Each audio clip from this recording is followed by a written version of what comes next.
Kolefnisbrúin vinnuheiti yfir verkefni sem ætlað að standa undir skógrækt meðal bænda sem í meginatriðum kostuð af fyrirtækjum. Þjónustan yrði veitt af fyrirtæki sem við skulum kalla Kolefnisbrúin, sem yrði leidd áfram af bændasamtökum Íslands. Innblásturinn kemur aðallega úr 3 áttum. Í fyrsta lagi aðgerðir í loftslagsmálum. Enn hefur ekki fundist betri aðferð til kolefnisbindingar en með gróðri, og þá sér í lagi trjám. Lendur Íslands það að miklu leyti í eigu bænda. Á því landi má rækta skóg. Skógur bindur kolefni úr andrúmsloftinu og gerir reyndar gott betur en það. Í öðru lagi má rækta timbur úr trjám úr skóginum.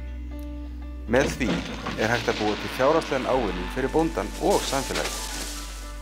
Hægt að binda meira kolefni með meðhöndlun skógarins en ef hann látin afskiptalaus.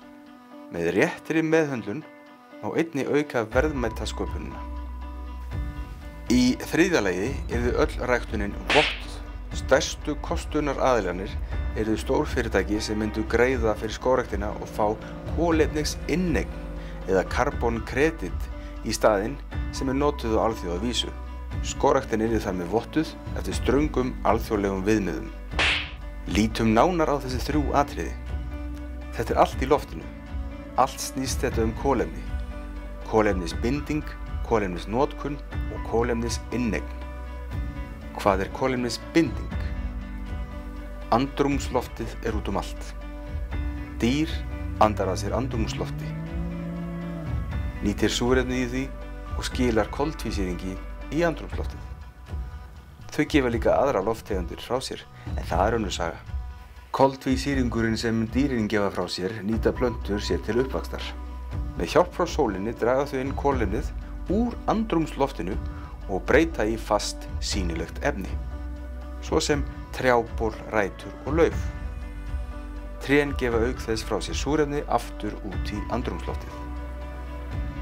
Þessar mundir mikið kolefni í andrúmsloftinu, mest vegna bruna á kolum og olíu.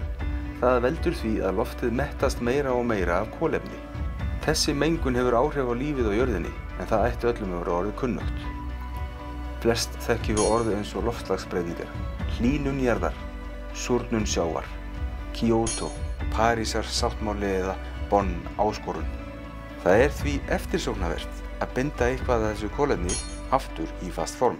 Aðstæður til skógræktar hérlendis hafa alla tíð verið betri en samtímamenn vildu vera láta.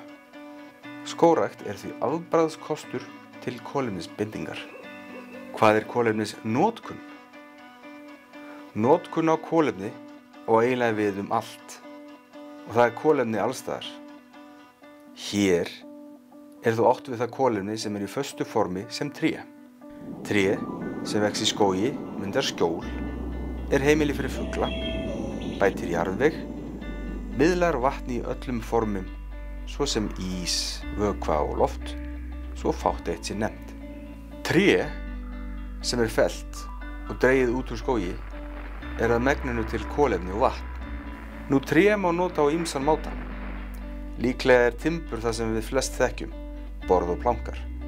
Eldivið nýtum við sem orkugjafa, eða kolefnisgjafa þegar við búum til málm.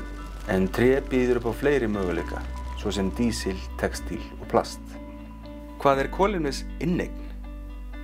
Líklega best að notast við enska hugtakið carbon credit. Þar sem lítið eyríki eins og Ísland mun alltaf þurfa að leita út fyrir landsteinana til eiga viðskipti með það.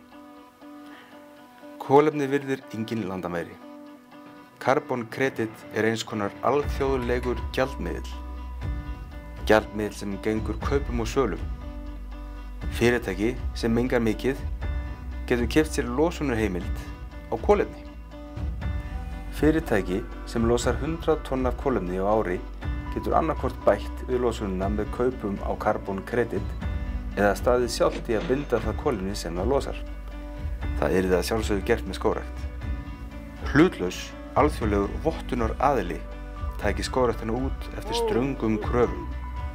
Kröfur væru gerðar á landgerð, plöntuval, gæði gróðursetningar, staðan metin og staðfesting gefin út og vottuð. Þar með eru þessi tré ánöfnuð 100 tonna losun fyrirtækisins fyrir tiltekið tímabil. En ef til dæmis skógarbóndinn hefði ræktað meira en var samið, gæti hann látið votta það og sýslað sjálfur með umfram gróðursetninguna sína, jafnvel selt síðar þegar heimsmarkaðsverð á karbónkredit hefur hækkað. Þetta samt ekki alveg svona einfalt, því vottunarstofan heldur áfram að taka út. Binding yrði metin eftir 10 ár, 20 ár, 40 ár og fleira í þeim dúr. Þetta þýddi það að fyrirtæki fyrrnefnda myndi greiða landeiganda fyrir að rækta skóginn og gæta hans og þar með nýta. Það má nefnilega nýta skógana þó þeir séu að binda. Ávinningur af skógrækt með kolefnisbrúnni er margþættur. Það hentar fyrirtækjum af öllum stærðargráðum, jafnvel einstaklingum. Enginn veit hvernig markaður með kolefni á eftir að þróast, en það er nokkuð víst að töluvert á eftir að binda kolefni úr andrúmsloftinu. Það sama má segja afurðir skógarins. Sá markaður hefur alltaf verið að rokka upp og niður. En með lausnamiðuðum hugmyndum í til dæmis byggingageiranum má búast við aukinni eftirspurn eftir góðu timbri. Þetta er allt í loftinu. Viljum við eiga þátt í að skapa bjartari framtíð, þá er kolefnisbrúin leið til þess.